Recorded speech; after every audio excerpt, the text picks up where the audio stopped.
Assalamualaikum warahmatullahi wabarakatuh. Ikuti dan kunjungi channel YouTube Maulizul Akbar NAD.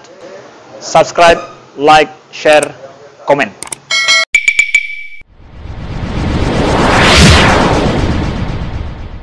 Pernah satu kisah ini terjadi di Madinah. Kisah antara Nabi SAW dengan Adi bin Hatim At-Ta'i. Adi bin Hatim At-Ta'i. Adi ini adalah anak daripada Hatim. Hatim ini terkenal sekali, adalah orang yang sangat pemurah sekali dan memuliakan tamu di negeri Arab. Itu ikon memuliakan tamu itu Hatim At-Ta'i. Dia punya anak bernama Adi. Adi ini dia menjadi salah seorang pemuka dan dia beragama Kristen. Dia juga pemuka kaumnya. Dan dia tidak mau masuk Islam. Sampai Nabi heran, kenapa dia tidak mau masuk Islam padahal dia cerdas orangnya. Karena Nabi menganggap bahwa siapapun orang yang cerdas, dia pasti akan paham Islam dan akan masuk Islam dengan sendirinya.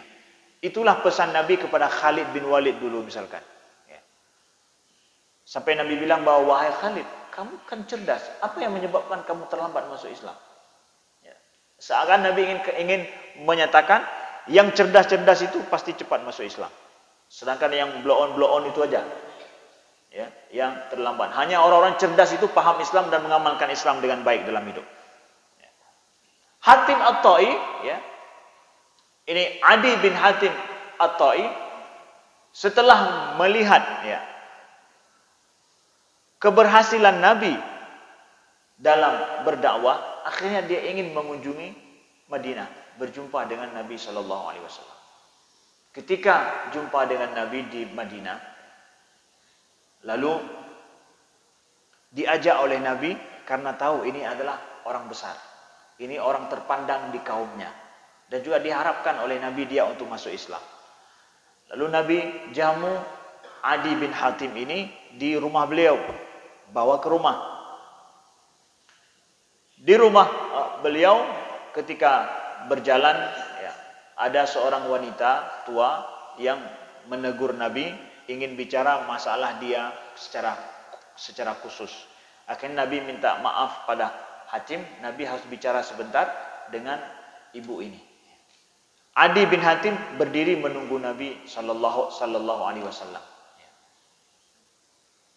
Dia tunggu, dia lihat, ini bukan raja ini. Kenapa? Yang namanya raja tidak ada istilahnya dicegat sama orang biasa di jalan, lalu kemudian melayani orang biasa seperti ini. Enggak ada. Raja hana menan, presiden pi hana menan, enggak benar? Heran Hatim. Kemudian setelah itu Nabi balik lagi mengajak Hatim ke rumah. Lalu kemudian ketika sampai di rumah Nabi sallallahu alaihi wasallam, Nabi punya satu bantal yang beliau pakai untuk tempat beliau duduk. Nabi ambil bantal itu, Nabi sodorkan kepada Adi bin Hatim. Duduklah wahai Adi. Kata Adi, jangan engkaulah yang duduk di sini. Jangan, kamu yang duduk. Nabi persilakan dia duduk di atas bantal beliau. Si Adi pun bilang bahwa ini juga tidak biasa. Ini juga bukan raja. Rumahnya sederhana sekali. Kemudian yang terbaik dia persembahkan untuk orang lain, bukan untuk dirinya. Menyeraja ke drogile baru ke gop. Menyaulak langlung baru mempak ke gop, bahasa baca. Nyo hana biasanya. Lalu kemudian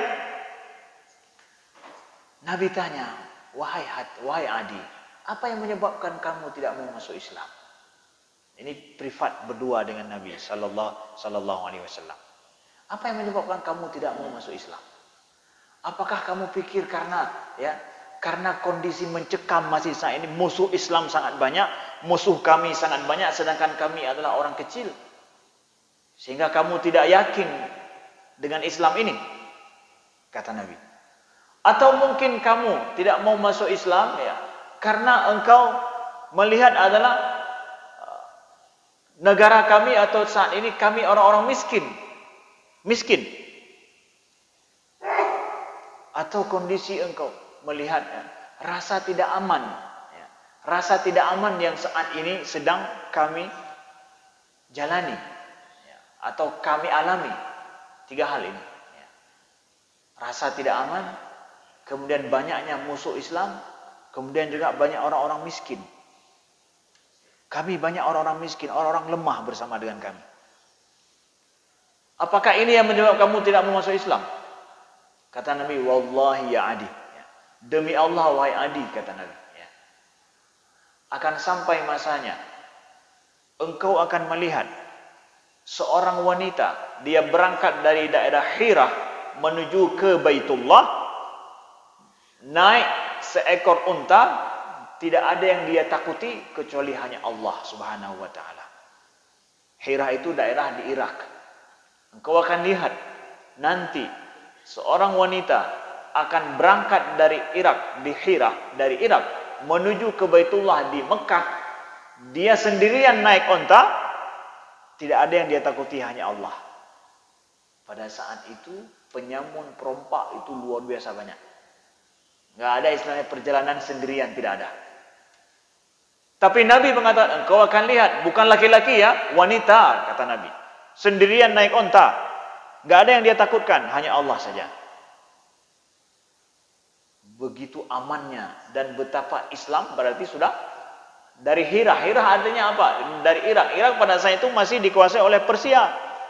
Kalau ada seorang wanita berangkat di tandanya bahwa daerah itu sudah masuk Islam orangnya. Kemudian aman. Daerah antara Irak dengan Saudi itu akan aman. Nggak ada lagi perompak-perompak itu semua. Hilang semuanya. Kata Nabi, engkau akan lihat, kata Nabi Sallallahu Alaihi Wasallam. Dan ini kemudian dijadikan dalil oleh para ulama. Boleh tidak wanita musafir sendirian tanpa ada mahram? Ini dalilnya. Boleh. Selama kondisi aman.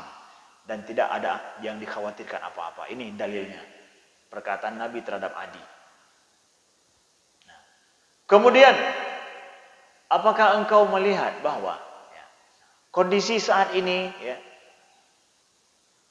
kami-kami ini orang miskin, lae-lae, hana tapena, bangai-bangai. Ini kita saat ini juga lemah-lemah, sedangkan orang lain lebih hebat-hebat. Barat lebih hebat semuanya. Yang pokoknya yang kan Islam itu lebih hayu menduk. Negara-negara yang non Muslim nampaknya lebih kuat.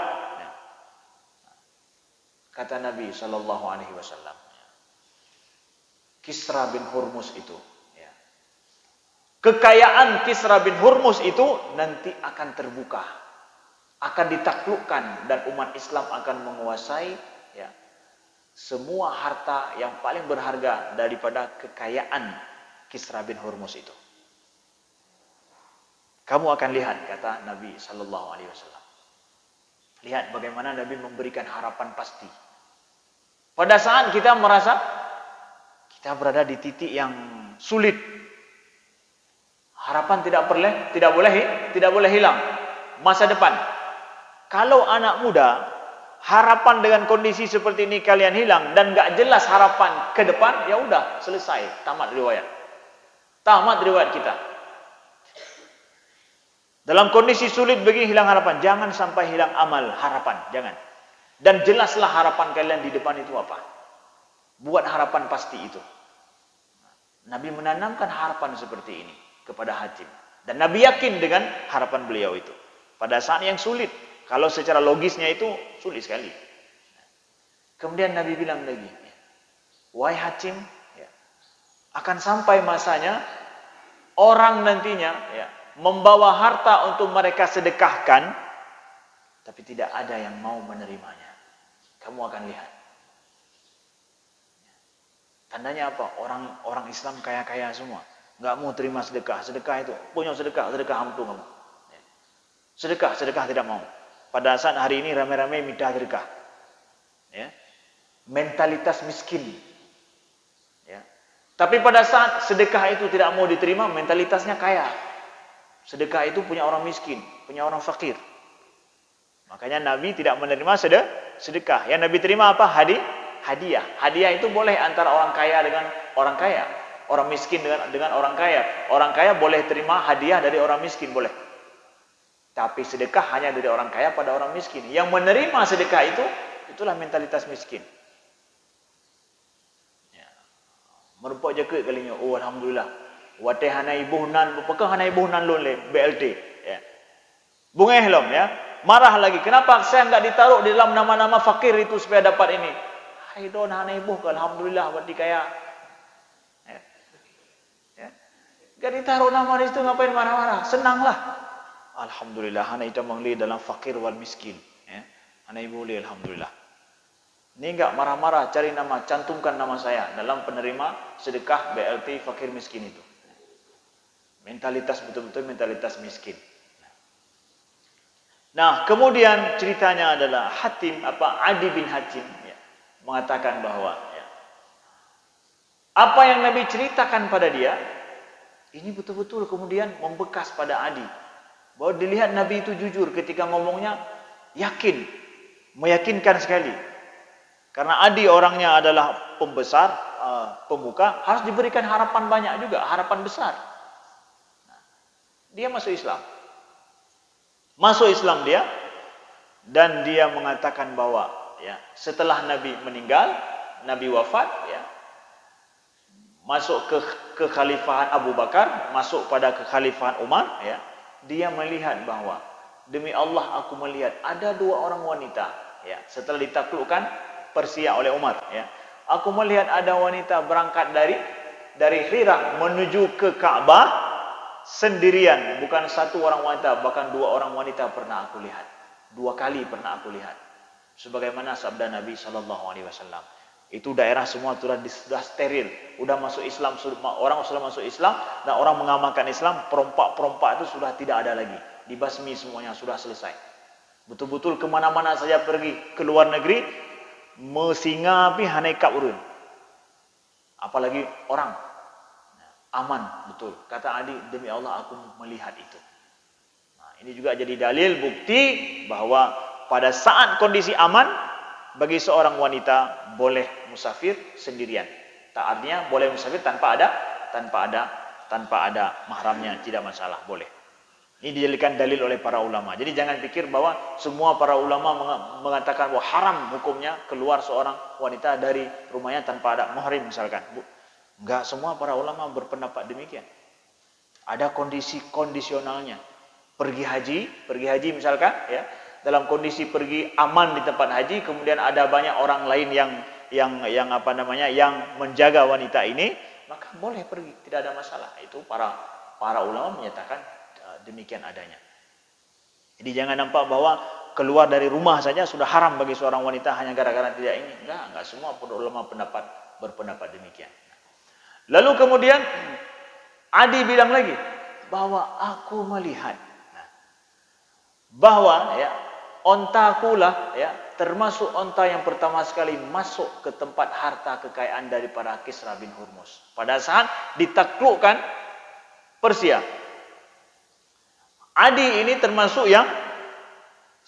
di antara tentara, dan dia ikut berperang, dan termasuk dialah yang ontanya yang pertama masuk ke dalam istana Kisra itu. Dia sendiri menjadi saksi sejarah, bukti apa yang dikatakan oleh Nabi SAW. Akan sampai masanya, engkau akan lihat bahwa kekayaan Kisra bin Hurmuz itu terbuka diambil oleh umat Islam. Kemudian yang ketiga, yang kata Nabi apa? Akan banyak harta di kalangan umat Islam. Kemudian ada orang yang mencari siapa mau terima, enggak ada yang mau terima. Kata Adi, ini belum aku lihat. Belum lagi. Pada masa beliau belum. Nah, pada masa Umar bin Khattab radhiyallahu anhu belum lagi. Nah, tapi aku yakin akan sampai masanya, kata Nabi ini, bahwa orang membawa hartanya mencari siapa yang mau terima zakat saya ini, enggak ada yang mau terima. Memputar-putar bantabohnya, bayangkan 24 jam dia cari orang yang penerima zakatnya, enggak ada yang mau terima. Kiban, how tamai pengen. Betapa susahnya jadi orang kaya, di situ baru tahu diri orang kaya. Sulit tak jadi orang kaya. Sulit jadi orang kaya. Kenapa? Enggak akan sah agama ini kalau zakat belum ditunaikan. Cari orang miskin sulitnya minta ampun.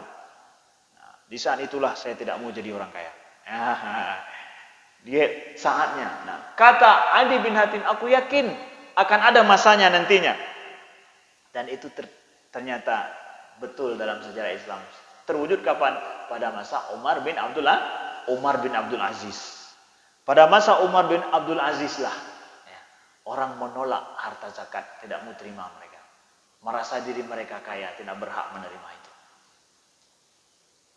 Dari mana itu? Inilah harapan yang ditanamkan oleh Nabi, ya. Yang jelas, ibaratkan doa juga, jangan sampai hilang harapan dalam kondisi sulit apapun. Nabi ajarkan itu kepada kita, kepada para sahabat. Begitu juga cerita lain, misalkan seperti pada saat Surakah bin Naufal, ya. Surakah ketika mengejar Nabi Sallallahu Alaihi Wasallam, ini juga kondisi sangat tidak logis ngomong seperti itu, ya.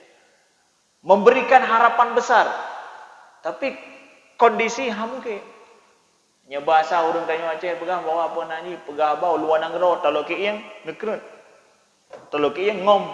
Ya bahasa urang Aceh, ya. Pegah ba luar nanggro talo ki yang ngom. Ngom apalah bahasa ininya? Bak ngom, Pu bak ngom, ya.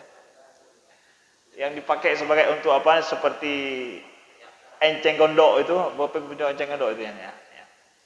Nah, jadi maaf ya, lihat pada saat ini adalah kisahnya Nabi Sallallahu Alaihi Wasallam kan ketika beliau berhijrah itu dikejar oleh Surakah.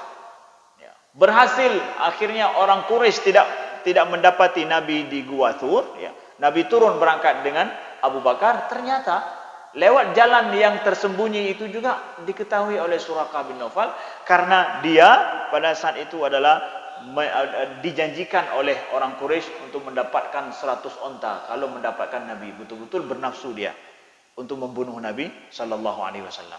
Kita tahu akhirnya pada saat dia kejar Nabi, ontanya terperosok. Ya.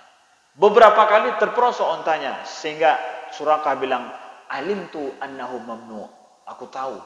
Di sini aku paham kata Surakah bahwa Nabi Muhammad itu terjaga, ada yang menjaganya. Enggak mungkin untanya terperosok tidak bisa untuk sampai ke depan Nabi Sallallahu Alaihi Wasallam. Sampai akhirnya dia panggil Nabi dan dia angkat bendera putih lah istilahnya. Tidak ingin untuk mengganggu. Kemudian Nabi berjumpa dengan Surakah. Di sini ya, Nabi menjanjikan kepada Surakah, "Aslim tislam," kata Nabi. "Masuklah Islam wahai Surakah, kamu akan selamat." Masuk Islam, kamu akan selamat. Nabi tawarkan Islam kepada Surakah. Tapi dia tidak mau. Enggak mau dia. Enggak mau masuk Islam pada saat itu. Kata Nabi Sallallahu Alaihi Wasallam, "A'iduka ya Surakah, wahai Surakah, aku janji padamu. Ya. Kamu tahu sawari Kisra, perhiasan raja Persia, kamu tahu? Perhiasan, karena ini kan dia cari harta dia kan, cari apa? Cari harta dia, onta, karena onta 100 onta dijanjikan kalau dapat Nabi. Kan Nabi bilang, "Wahai Surakah, masuk Islam, kamu selamat." "Kenapa saya harus masuk Islam? Saya tidak mau masuk Islam."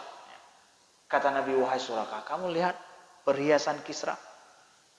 Mungkin dia pernah nonton TV, lihat ada perhiasan Kisra, tahu dia. Ya. Itu adalah harta yang paling berharga yang dimiliki oleh raja. Kamu tahu itu? Ya. Kamu mau pakai? Masuklah Islam, kamu akan pakai itu. Aku janji padamu. Yang kan pegah balik ya. Yang berangkat dari Mekah saja harus sembunyi-sembunyi, udah menjanjikan perhiasan raja Persia untuk orang lain. Sangat tidak masuk akal rasanya. Ya Rasulullah, Anda saja saat ini harus seperti ini berdua, nggak ada yang melindungi, udah menjanjikan yang itu. Sangat sulit sekali untuk paham, untuk logis, tidak logis sekali rasanya. Tapi lihat, begitulah harapan. Bagaimana Nabi menanamkan harapan pada dirinya dan yakin dengan apa yang akan terjadi ke depan yang lebih baik. Tawakalnya pada Allah Subhanahu wa taala. Walaupun Nabi enggak melihatnya, tapi harapan itu besar ada. Walaupun hari ini kita ini ya, mungkin enggak akan mendapatkan kondisi lebih baik sampai kita meninggal, harapan kita jangan sampai walaupun anak saya dia akan melihat seperti ini. Harapan kita itu ada ke depan. Dan kita bekerja untuk harapan ini walaupun enggak kita capai pada masa kita hidup. Surakah kemudian ya. bilang dia masuk Islam setelah itu. Pada saat kemudian ya dia terlambat juga masuk Islam ya. Ketika Umar bin Khattab pada saat beliau taklukkan Persia, nah, semua harta itu dibawa ke Madinah ya, dibawa ke Madinah. Nah, di antara harta-harta kekayaan itu adalah perhiasan raja Persia ini.